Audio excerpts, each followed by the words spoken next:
You want hearing aids that nobody can see. I understand that. That's something that people say all the time when they walk into the clinic. But the invisible hearing aid that looks the best is not always the one that helps you hear the best. And I've had patients come back frustrated because they chose based on size instead of performance. Right now, two invisible hearing aids are getting a lot of attention: the Oticon Zeal and the Signia Silk Charge&Go IX. Both are rechargeable, both are instant fit, both sit almost completely inside your ear canal. So which one should you get? I'll be upfront, I have a strong preference, and I'll tell you exactly why, but I'll also be honest about the limitations of both devices and when I recommend neither one. I'm Dr. Layne Garrett, founder of Timpanogos Hearing and Tinnitus here in Utah. I've been fitting hearing aids for over 20 years, and I've worked with every style and hearing aid manufacturer out there. Today, I'm going to give you the straight comparison so you can make the right decision. If you go online, most comparisons focus on size. Which one is smaller? Which one is more invisible? And yes, they're extremely close, almost identical in dimensions when you compare them side by side. But that's not what determines whether you're happy 6 months from now. An invisible hearing aid that doesn't perform when you need it to perform is just an invisible disappointment. What matters is how these hearing aids perform in your life. Maybe you're thinking, I just need something small and simple. I don't want all the bells and whistles. Are you sure? Or are you saying that because for years you've been told that invisible means giving something up? I had a patient come in recently dead set on invisible hearing aids. She told me, I don't care what it does, I just don't want anyone to see it.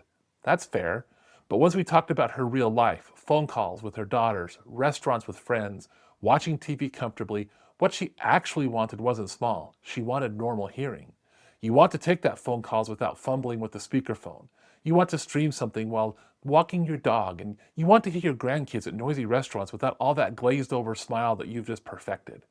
You've been told small means settling. That's not always true anymore, but only if you choose the right hearing aids. Let's talk about sound processing.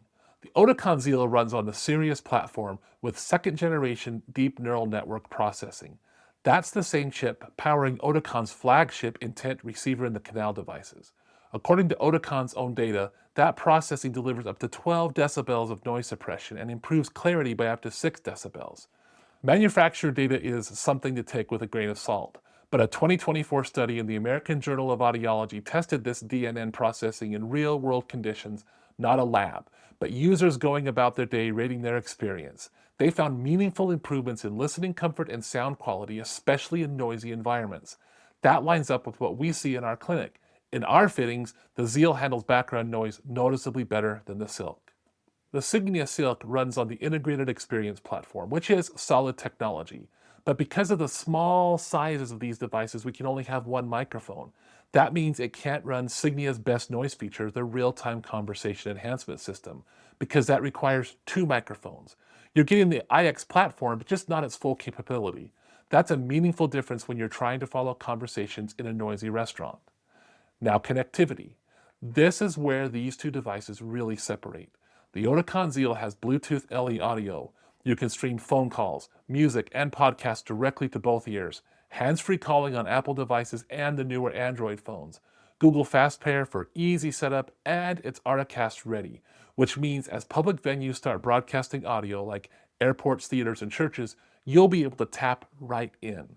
The Signia Silk, no Bluetooth streaming, none.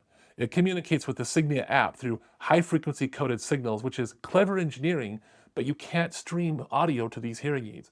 No phone calls through the devices, no music, no podcasts. For some patients, that's fine.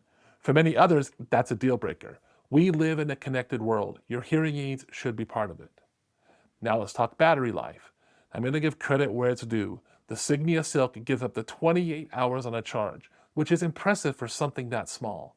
The Oticon Zeal gets up to 20 hours. Both easily last a full day, and both come with portable charging cases for on-the-go power. If maximum battery life is your top priority and you don't care about streaming, the Silk wins in this category. Let's talk about the durability.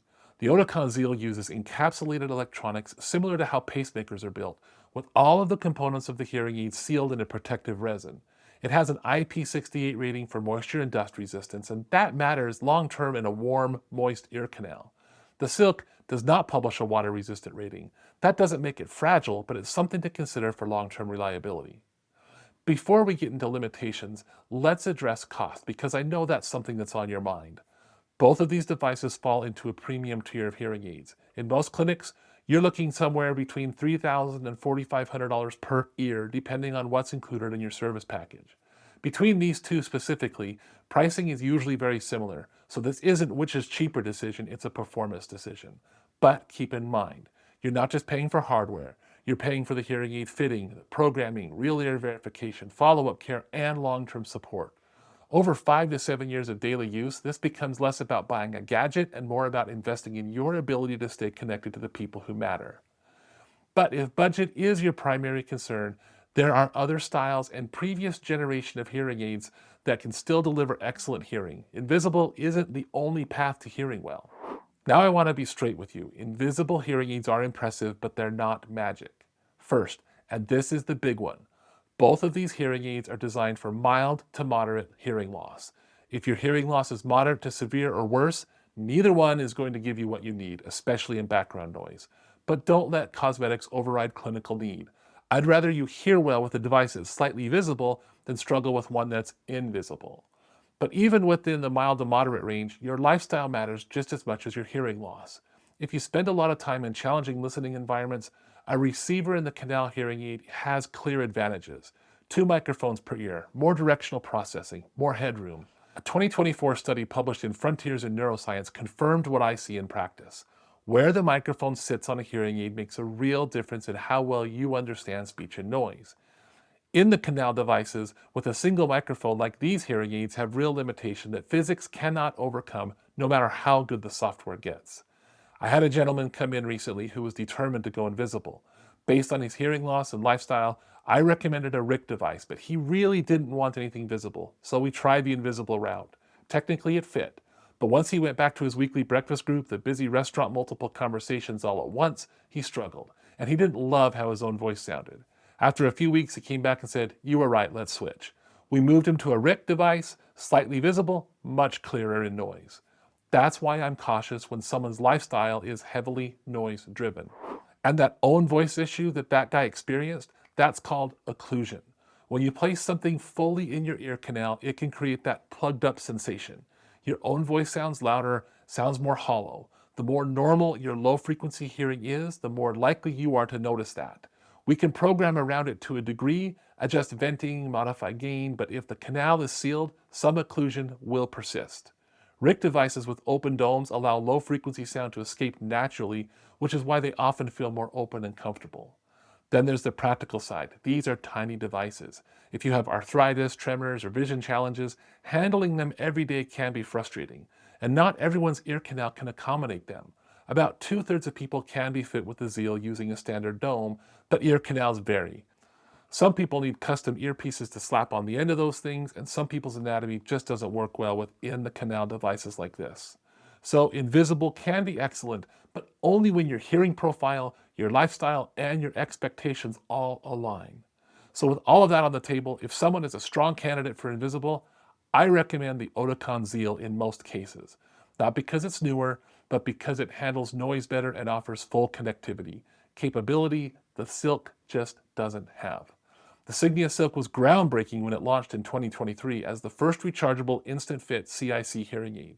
It proved this category was viable, but the Zeal has leapfrogged it in almost every meaningful way. And to be honest, when I look at someone's hearing test results, most of the time I'm still recommending a receiver-in-the-canal device. That's just where the performance is, especially if noise is a major part of your life, or you're sensitive to occlusion, or your hearing loss pushes the upper end of the fitting range. Hearing clearly and feeling natural in your own voice will always matter more than invisibility. But when the hearing test supports it and the lifestyle fits, invisible is genuinely a great option, and the Zeal is the one that I trust to deliver. The right answer isn't the smallest device, it's the one that works in your real life. So what matters most to you? Invisibility, streaming, battery life, performance and noise? Drop that in the comments.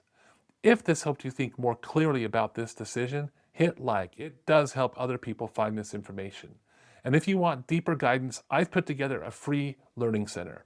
The link is in the description. And if you're here in northern Utah and want a thorough, pressure-free evaluation, you can schedule with us in our American Fork or Spanish Fork offices. We'll tell you what you need, not just what the newest hearing aids are. Link is in the description as well. And if you're not local to us, use this information to ask better questions when you go see your audiologist. A good audiologist should walk through these same trade-offs with you.